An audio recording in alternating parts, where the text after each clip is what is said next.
Hello everyone. Welcome to this panel. Obi, thanks a lot. That was the best intro we could have hoped for.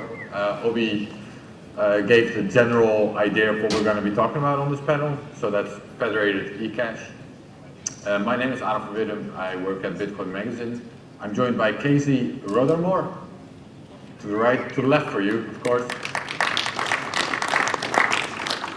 And Eric Sirion. I'll let you guys introduce. Yeah, sorry.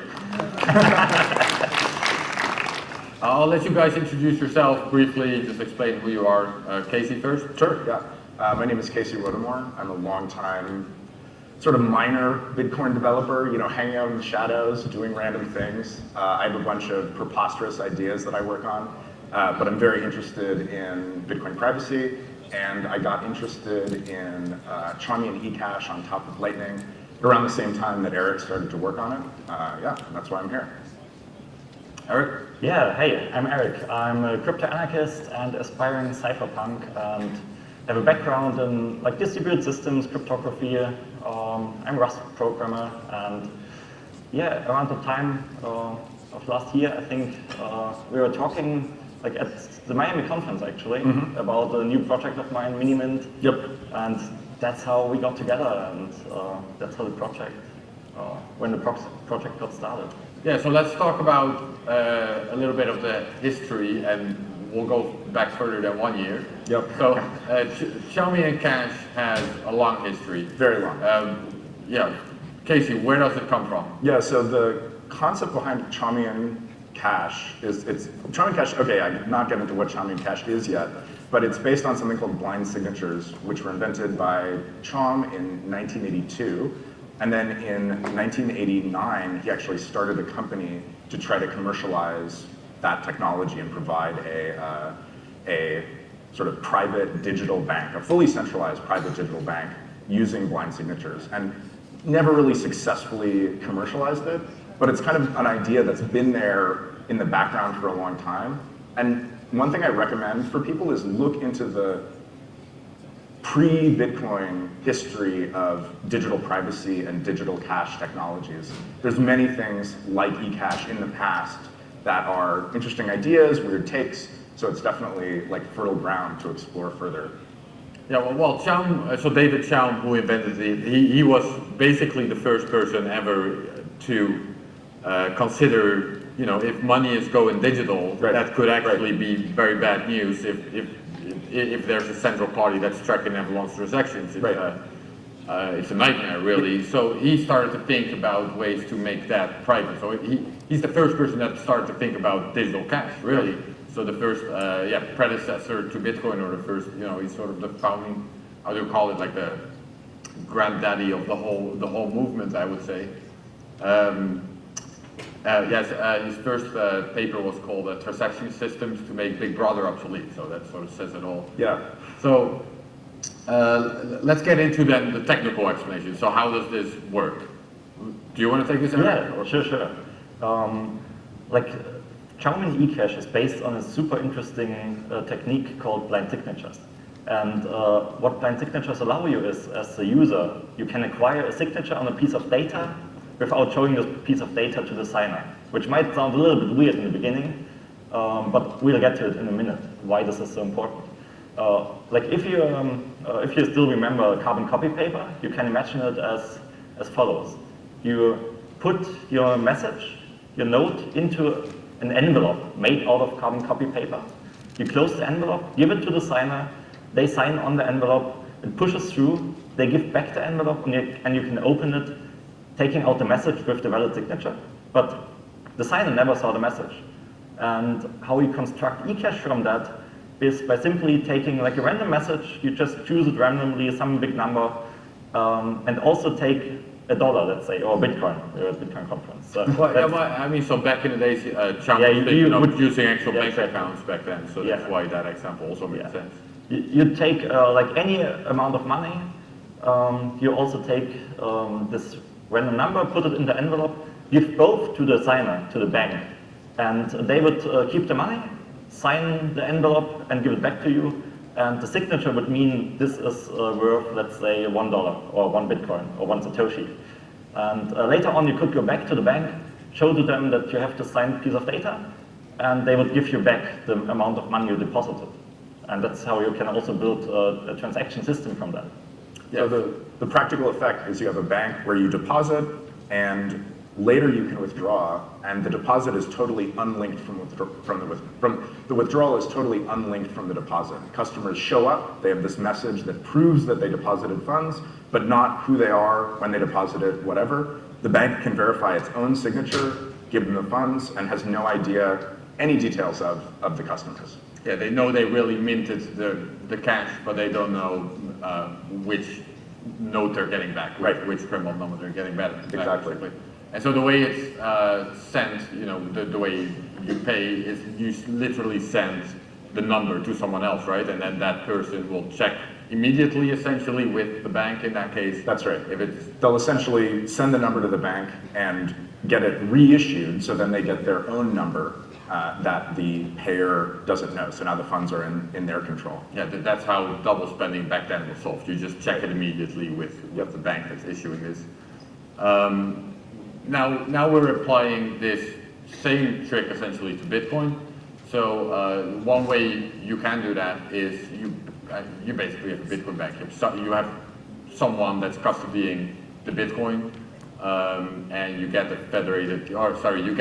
We'll get that to the federated part. Right. Yeah. Building up very, very simply. So the first thing you can do is you can just build a very simple Bitcoin bank with this system. You deposit Bitcoin, and you do this blind signature magic. You put the person who deposited it, you give them back some sort of token, a blinded token, and later they can withdraw it. So this is a nice one improvement on a fully centralized, fully non-private system. Now you have a centralized system, but now it's private. People can deposit and withdraw Bitcoin without the service knowing anything about the customers. Right. So, but we're not completely happy with this. No, right. Yeah, it's a lot of trust, and it's not decentralized, right? You have a lot of trust in a single entity that's running it, right? So we can do better with the magic of federation. Yeah, exactly. Especially you have to imagine, if you're running such a Bitcoin bank, you'd probably want to do this as a NIM today, because the regulations around banking are very unfavorable to privacy. So you probably couldn't run an eCash bank in the open. So instead, you need to do this as a NIM, and then it's really easy to access again. So to solve this problem, essentially, we can split the trust over multiple people. There is this technology called federations. You might have heard of it. There's the Liquid Federation, which creates a sidechain. But you can also use federations for other things, for example, to federate eCash. And the concept behind it is, instead of holding all the Bitcoin in one wallet that is centrally controlled by one party, you can hold it in a multi-sig wallet with, for example, there are 11 people that you need 11 people out of 15 to actually move the funds. And that way it becomes much more secure, because now 11 out of 15 people have to collude against you to steal your money. And you can do the same thing to the blind signing process, to the blind signature algorithm. There are threshold blind signature algorithms for which you need 11, for example, 11 out of 15 members to collaborate to create these blind signatures and to sign your eCash tokens. And that way, we successfully split the trust over multiple people. And as Obi said, you probably have some people in your life that you kind of trust, maybe not fully. Maybe you wouldn't trust them with your life. But if you have sufficiently many of these, then you could construct such a community bank. Yeah, and as Obi indeed mentioned, it is happening already. The Bitcoin Beach Wallet would be a good example of that, where they have this distributed trust model. So there's a very good argument to be made, I think, for a system like this. It's if people are already doing if they're already custodying Bitcoin in this sense for convenience sake, well, it would be great if we can add a privacy layer to that with a system like this. Right, and you could have all sorts of arrangements, right? You could imagine this being friends and family. You could imagine in jurisdictions with favorable regulations where it's possible to do this, public people doing this. You could imagine, darknet markets or any wild people you want running this for profit or as like an adjunct to the existing services that you provide. And maybe you don't trust any one entity, but you trust them a little bit and you add up a little bit of trust and you get something that you feel comfortable putting some amount of funds into. Or maybe even better, like in the case of darknet markets, they might be fierce competitors, and you just trust that they hate each other enough to not collaborate. Right. And instead, that's like with Bitcoin. We essentially trust that the miners are in a fierce competition and don't collude against us, and then they're kept in check with some economic incentives. But essentially, yeah, as long as they don't have incentives to collude, it works. Right. Yeah, so we had a discussion about this earlier, so I want to see, Eric, do you think that these banks need to be anons or not? Like, if you're using a federated system, at least some form of identity kind of matters to make sure that they're not the same visual, right? Yeah, you need to. What are your thoughts there? Is this something that's compatible with complete anonymity in that sense, or? It's definitely not compatible with complete anonymity, but let's say you have Twitter nyms that have a reputation that they built over years, and like it's hard to have like multiple nyms that have high engagement, let's say, and I pretty much trust that Shinobi, like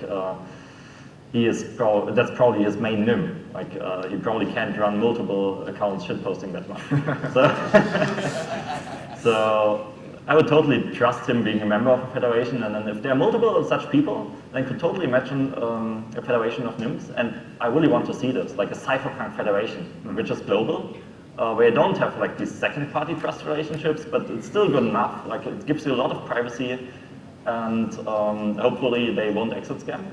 But on the other hand, there is this need for community banking, which Obi described, and I think their federated eCash can also play an important role in local communities. Because currently what you're seeing with Bitcoin Beach Wallet, Galoy, it's super cool, I love it. But ideally, if we want to deploy this at a scale, you don't want your neighbor to know what you're spending your money on. And that's also a problem federated eCash is solving. Okay, so did you want to add something that, like, who would be the ideal federation members, or how do you envision this? Well, who's going to adopt this in your view? Right, the ideal federation members are just people who have something to lose if they collude against the federation. And that can be anybody. That can be Twitter nyms, that can be people who run businesses, people you know personally. And I was just going to say that like this isn't compatible with full anonymity, but it is compatible with pseudonymity. Do we agree, by the way, this is probably the most important trade-off for systems like this. So we're getting great privacy, but regardless of your setup, there is some level of trust involved one way or another. Is this the main trade-off in your view? Definitely. Like you're trading trust for privacy in that sense, but you're not only trading it for privacy. You're also trading it for convenience. Yeah, and that's the other thing is that like when you use somebody else's computer, you don't have to set it up yourself. So that's another trade-off, right? You're trusting people, but you also are trading off like technical difficulty versus trust. And like that's how I see it. We essentially Trojan horse privacy into Bitcoin that way. Like if we can make this so convenient that everyone wants to use it, then we will automatically give people more privacy and will also like make it the natural thing to do. Like not only criminals use the private Bitcoin technology then, because currently like if you're using CoinJoins, then you have the big problem. All exchanges will flag you and will freeze your funds. But if everyone is using this out of convenience, there's no reason to do this. Like they can't. You have like strength in numbers. And Eric, is this system at least auditable? Can you know for sure that there's not more eCash issued than the Federation has Bitcoin in reserve? That's the one big problem, I'd say. Like you can't audit such a system because it provides such great anonymity that like the Federation never knows which tokens are already spent, which aren't. You have this all the tokens in your anonymity set, but that also means you cannot generate a proof that you have a certain amount of funds for the issued eCash tokens, because you could not tell which ones to remove from the proof. if you were doing something like the exchanges do, or some exchanges do, like proof of funds. Yeah, you fully trust the federation in that sense. Yeah, I know we can't peer into the future, and we can't, you know, we can't figure out what people will figure out later. Yeah. But I'm still going to ask you, is there any sort of plausible scenario that in the future it might be audible in one or another, or is this just completely off the table in your view? I mean, I thought about this for a long time, and what I came up with in the end was really close to the zero coin design. Yeah. And I think in any design where you have auditability, you require the users that want to spend money to sync some sort of blockchain or to sync some sort of global state to hide in, and that makes it not as convenient. Like with the current federated eCash system, you only need to care about your own eCash tokens, which is like small pieces of data which fits onto any phone. But as soon as you add the auditability, it becomes much more cumbersome to run a node. And then we probably can't Trojan horse privacy into Bitcoin because people won't run it. One topic we haven't mentioned yet is the vision for integrating these kinds of systems, the federated Chaumian systems, with Lightning. Right. That's part of your project, right, Eric? Yeah, Or definitely. Casey, Well, you just- seem eager to say something. Yeah, I just wanted to say, like, Yeah. we touched on the privacy of the depositors have from the people running the federation. The people who run the federation don't know anything about the depositors. The nice thing is that when you pair the system with Lightning, when users are depositing via Lightning and making payments and withdrawing via Lightning, you get very good privacy from outside observers. So to the point of view of an outside observer, somebody who's trying to surveil the Lightning network and surveil the chain, one of these Chaumian federated mints has a bunch of channels, right? And maybe you can observe, like through analysis, you can see like, okay, how the balances are changing, maybe get some ideas of payments that are being made or whatever. But because so many users are using this one Lightning node and essentially sharing all of these channels, an outside observer gets very little information about the actual activities or identity of the customers. It's essentially like one big giant coin join with this big shared Lightning node that is very hard to surveil and draw any conclusions about. So that's an important part about where the system gets its sort of external privacy. It definitely say that's a part of it, but the original intent for integrating Lightning was actually to not make this like one federation to rule them all, because that would be enormously centralizing force, because only people inside the federation can pay each other with eCash tokens. So if you don't have the Lightning integration, everyone would want to be in the same one big eCash federation, and that might become a systemic risk to Bitcoin. But if you can integrate Lightning, and I'm currently working on this, and I already have the outgoing Lightning integration, the incoming is currently being worked on, then you suddenly just have a Lightning wallet, like a really private federated Lightning wallet, and can interact with any other Lightning service, may it be another federated eCash mint, or like someone running their own Lightning node, or even like centralized services like Wallet of Satoshi. Like you're fully interoperable with the whole ecosystem. Yeah, you can think of these, federated mints as being sort of functionally equivalent to banks, and then Lightning being the settlement network, which makes it very easy to move between them very quickly. And instantly. Yeah. This does seem to bring, for me, this does seem to bring up like a bit of attention maybe. So you're basically suggesting that you would prefer these federated mints to not be too large, and I guess the main risk of that is the custodial risk again? Yeah, exactly. Yeah. Right, so then the trade-off there is, I think for optimal privacy, you actually want very large, That's right, to increase the size of the anonymity. Yeah, so of there course. seems to be some kind of tension there Absolutely. going on. Yeah. I mean, you just want, like, everybody has some price at which they will defect. I don't know, maybe not everybody. And you just don't want to hit that price with like a single federation with like a giant pot of gold. So yeah, there's tension. But yeah, as the more people you have on the federation, the more transactions you have, the better privacy you get. But probably you don't need to have that many users to have very good privacy, right? Like if it's reasonably popular, if it's making lots of transactions pretty much continuously, you're going to get pretty good privacy, and there can probably That be... might require a lot of users, right? Like what? Yeah. Do you have any ballpark? Like at what point? At what point do you have enough big enough privacy pool? Sorry, what do you call it? Anonymity Anonymity set. set. Yeah.